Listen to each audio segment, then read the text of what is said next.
apologize for having to reach. President Joe Biden on Tuesday underscored U.S. commitment to supporting Ukraine against Russian aggression, meeting with NATO Secretary-General Jens Stoltenberg and announcing $325 million more in military aid ahead of an annual summit of NATO members in Lithuania's capital in July.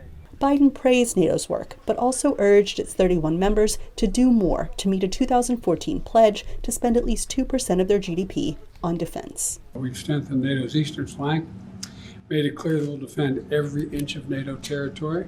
I say it again, the commitment of the United States and NATO, Article 5, is rock solid.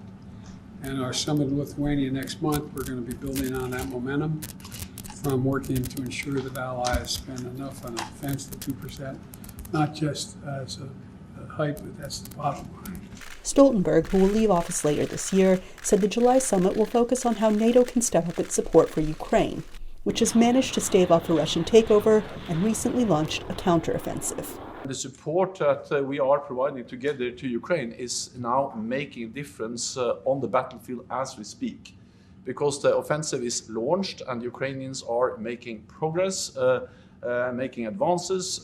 It's still early days, but what we do know is that the more land Ukrainians are able to liberate, the stronger hand they will have at the negotiating table. One thing Ukraine badly wants. I think what is very important, our future in EU, and Ukraine is ready to be in NATO.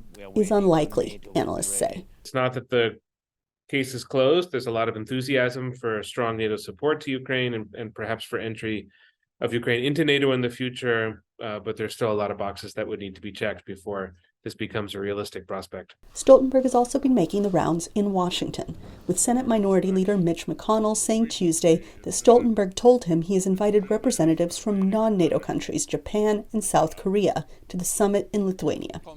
McConnell also said Stoltenberg expects Sweden to formally join the alliance at the July summit.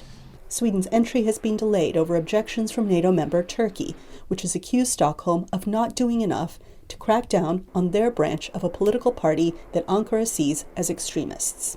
Turkey has the chance to hold Sweden to account there, since Sweden would very much like to join the NATO alliance. And I think it's also a bit of a game for Turkey to get, sort of concessions, to get things from the United States, perhaps other members of NATO, to sweeten the deal, and to get Turkey to approve NATO membership for Sweden. So there are a few bona fide issues, and then there's also a little bit of gamesmanship that Ankara is engaging in. NATO watchers say the organization's unity will hinge on a new leader. And on this topic, Washington and Stoltenberg are quiet. Anita Powell, VOANews, the White House. Including by a new commitment to invest more in defense.